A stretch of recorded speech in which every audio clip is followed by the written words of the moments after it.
Hi, my name's Chris, and in this video we're going to replace the handle return spring on this AC series pallet jack.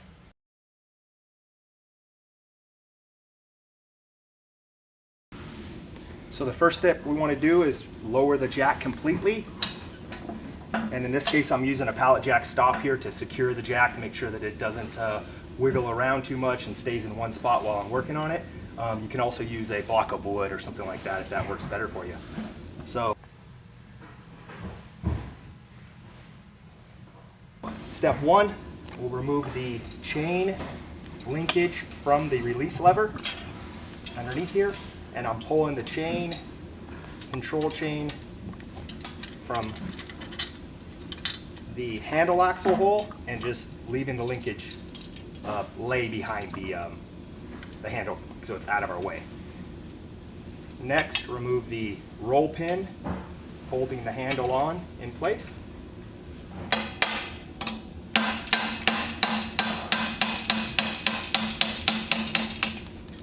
Okay, locking pin removed.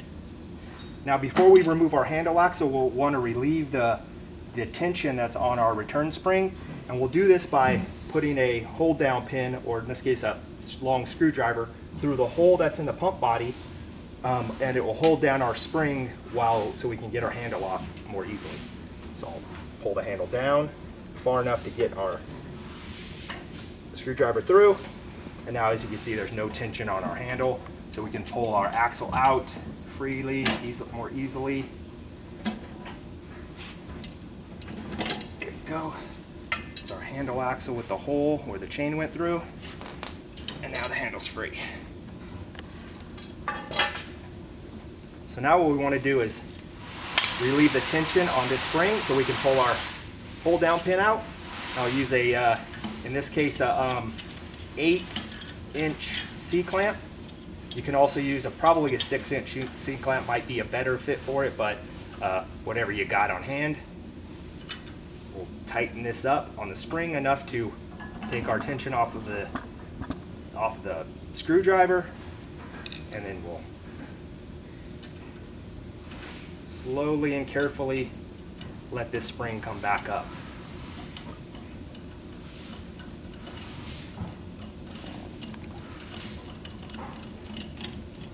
Okay. Now at this point we can pull our pump piston, spring, and cap off out of the cylinder, like so. There's our old spring, spring cap, pump piston. This is a good time to examine your piston, make sure you don't have any rust, pitting, it's bent, anything like that. If it's in good condition, we can reuse that. And before we put our new spring on, we're going to replace the seals, the pump piston U-cup and wiper that are located in the cylinder. Here's our new seals here. So first of all, depending on where your oil level is, you may need a squeeze bottle to remove some of your oil, just so it's down low enough out of your way. Take your dental tool or seal hook pick and remove the old seals. So I just stab them into the seal and then just pull them right out. There's our old seal number 1, and the pressure seal, or the U-cup, sits down inside the cylinder about 1 inch. So you can reach down, kind of give it a stab with the tool, and just pry it right out.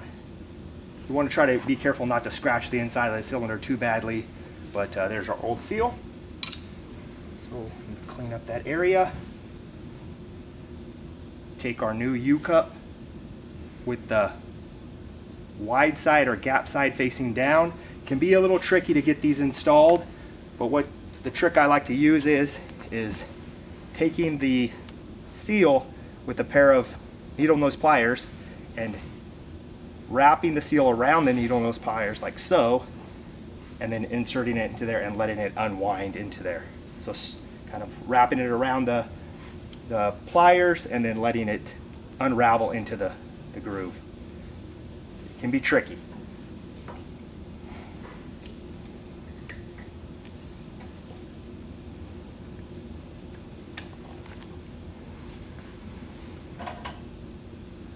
And as long as you've gotten a portion of the seal in, you can take your dental tool and kind of manipulate it around to get it to where it's working its way right into the groove. But that went in pretty easily.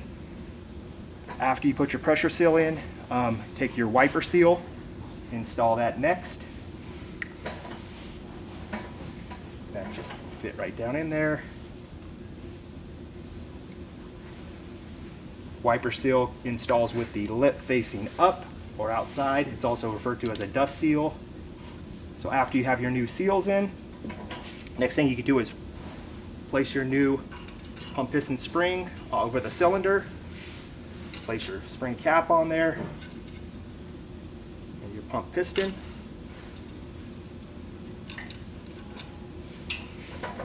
Okay. Now we're going to use our C-clamp to clamp this back down so we can put our hold down pin on.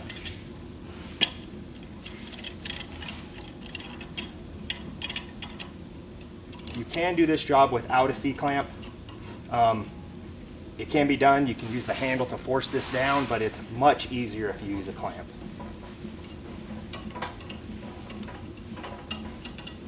So we want to turn this down far enough to where we can get our screwdriver or hold down pin back in there. Those of you who have assembled pallet jacks new out of the crate, they often come with a little pin that holds down the piston for shipping purposes. So you could also reuse those if you wish. Put the hold down pin in and release the spring back on the hold down pin. Okay.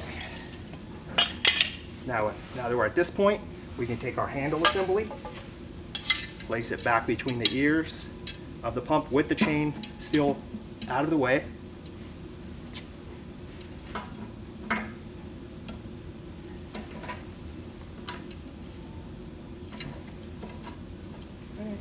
So, and we'll install our roll pin, locking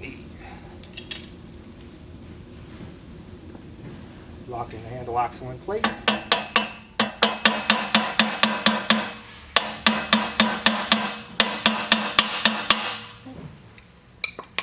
Now you can pull down on your handle and pull out the hold down pin. Let your handle come up. At this point, we want to install the chain linkage through the handle axle hole and then connect it back to the lever. It can be a little tricky. One little trick you can use is pull the handle down about half to a quarter of the way, and it'll open up. It'll allow you a little bit better access to get the chain installed through the handle axle. It's a little bit of a tight fit in there, but pull it down a little bit and it can be done pretty easily. There we go. After you've threaded the chain through the handle axle, you want to connect the linkage back to the lever, making sure your lever is in the pump position.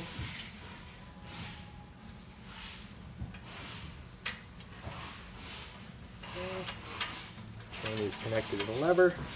Now at this point, since we've opened up the cylinder, you'll want to put the unit in release position, so squeeze the handle and then pump the handle about 4 or 5 times, and this will bleed out any air that we've let into the valve system. It'll bleed it through and prime the unit so it can work.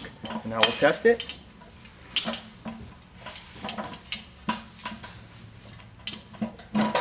Raise and lower it. Unit appears to be going up and down fine. And that's it.